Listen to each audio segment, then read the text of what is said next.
story of David and Goliath. David experienced one of his greatest victories of his life in these verses. And tonight, I'm not going to take the time to explain the entire story in detail, but I will give you a brief summary in case you aren't familiar with the story. Well, only a boy named David, only a little sling. Only a boy named David, but he could pray and sing. Only a boy named David, only a rippling brook.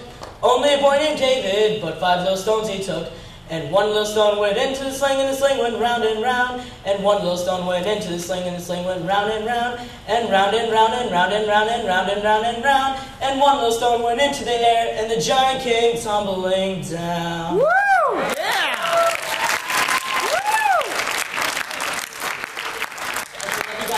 Pastor Lee forced me to sing that. Anyways, but tonight I would just like to point out one particular verse in this story, which is verse 51. And it says, "Therefore David ran and stood upon the Philistine, and took his sword and drew it out of the sheath, and slew him, and cut off his head therewith.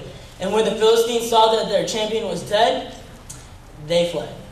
So in other words, David walks up to Goliath and hits him with a rock.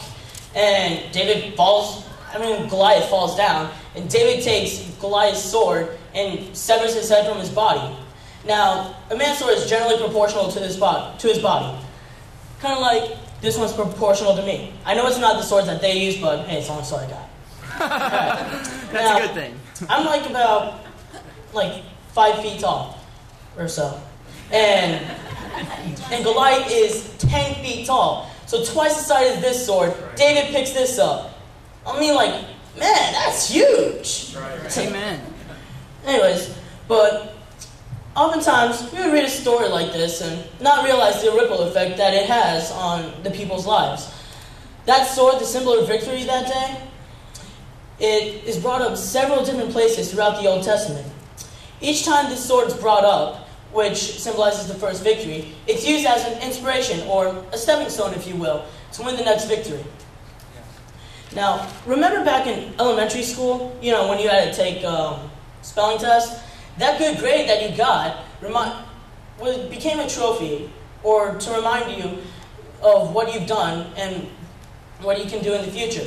In the same way, every time we live through a victory in our spiritual life, it can be used as a trophy and as inspiration to win the next victory. Amen. So, here's the thing. That trophy isn't only going to encourage me again, but it's going to encourage others as well. So what I want to convey to you guys tonight is pretty much, we must win spiritual victories for the glory of God. Why, you might ask? Because of the effect that it will have on your own life. Turn your Bibles to 1 Samuel chapter 21. Now, we see here in these verses that just a short time later, David's about the king's business, and when he comes to Ahimelech the priest, it says in verses 8 and 9, "And David said unto Ahimelech, And is there not here under thine hand a spear or a sword? For I have neither brought my sword nor my weapons with me, because the king's business required haste. And the priest said, The sword of Goliath the Philistine, whom thou slewest in the valley of Elah, behold, it is here, wrapped in a cloth behind the ephod. If thou wilt take that, take it, for there is no other save that here. And David said, There is none like that. Give it me." So pretty much, David's business is doing the king's business, and it requires haste. So I don't know, maybe he's going to pick fruit. I don't know. He needs a sword, whatever. So he goes up to his old buddy Ahimelech, and he's like, "Hey, you got a sword or a spear or something?" And he's like, "Well, got this thing, Goliath's sword. You used it to chop his head off before." So David's like, "Hey, that right there is an awesome sword. Give it to me." So when David took this sword, it probably brought back some memories. As he held the handle, touched the blade, it must have reminded him of his day when he fought Goliath, when he stood up and trusted the Lord to give him that victory. Now, if he didn't do that and fought Goliath, he wouldn't have this sword now to do the king's business. So what would he have?